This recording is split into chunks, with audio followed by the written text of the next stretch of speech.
Airports. For some, they're gateways to new beginnings, but for others, they become arenas of judgment, where a single glance, a single word, decides your worth. 17-year-old Ethan Carter clutched his worn backpack as he stepped up to the check-in counter. His heart raced. This wasn't just a trip, it was the chance of a lifetime. The National Young Innovators Expo in San Francisco. His research notes, carefully tucked inside, were his golden ticket. Behind the counter stood Caroline Brooks, her smile polished, but her eyes sharp. She scanned his ticket, and instantly that smile faded. "Are you sure you're in the right line?" she asked, her tone sharp. "This counter is for business class passengers." Ethan's voice trembled. "Yes, ma'am. My seat is business class. The expo organizer booked it." Caroline tilted her head, her words dripping with disbelief. "Business class? For you?" The words weren't spoken, but everyone could hear them. And in that moment, the crowd felt it too.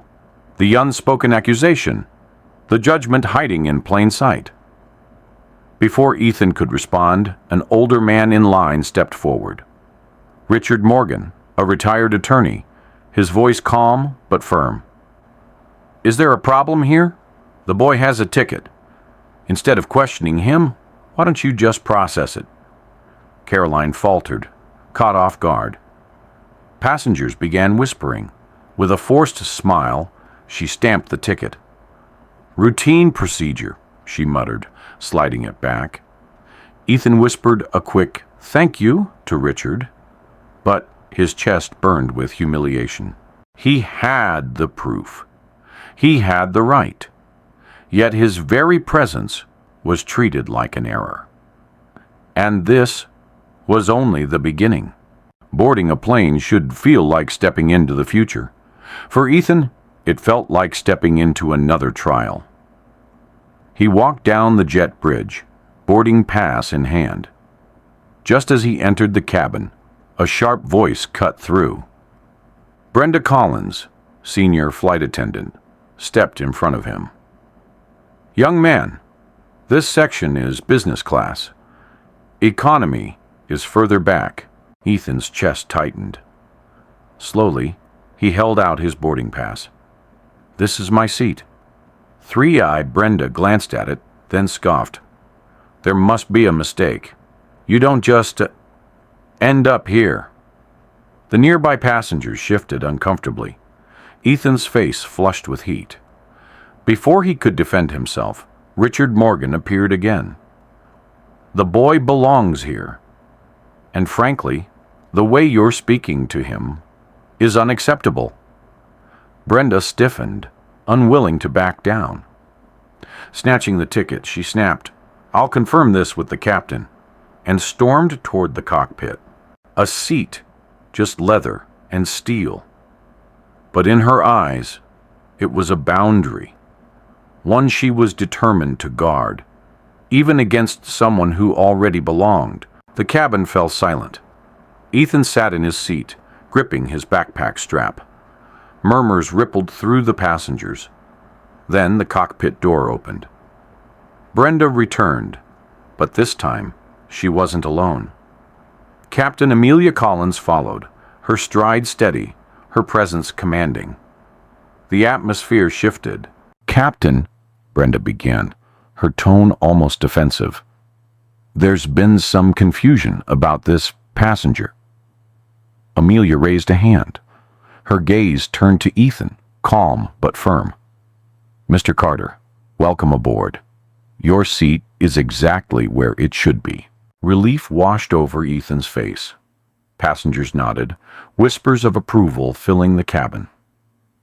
Amelia's tone sharpened as she faced her crew. "On this flight, every passenger is treated with respect. I expect nothing less." Her eyes lingered on Brenda before she turned back toward the cockpit. Brenda froze, stripped of her authority. 4 stripes on a uniform mean nothing if respect isn't practiced. Authority is not about power. It's about setting the tone.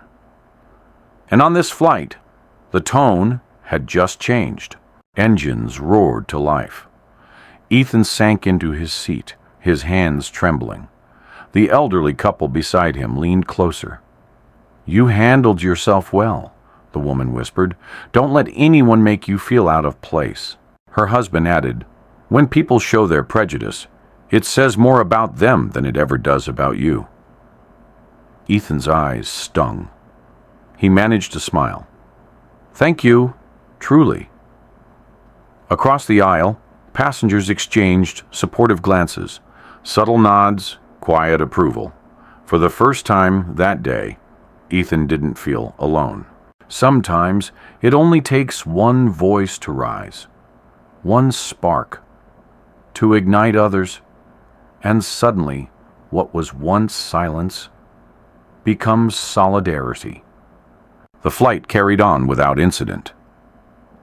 But for Ethan, the moment lingered. He gazed out the window, clouds rolling endlessly beneath the wings. He thought about the expo, his research, his dreams. But more than that, he thought about what he had just witnessed. Injustice doesn't always roar like thunder. Sometimes it whispers, in a smirk, in a doubt, in a question meant to shrink you. And when it comes, the real test begins. Who will stand? Who will break the silence? When the plane touched down in San Francisco, Ethan carried more than notebooks. He carried a story. Proof that dignity is not granted, it's defended. He stepped off the plane with his backpack over his shoulder, his steps steady, lighter, stronger. That day, a boy discovered that strangers can become allies, that authority can stand for justice, and that respect must sometimes be fought for. Because in the skies above, it wasn't distance that was measured, it was dignity restored.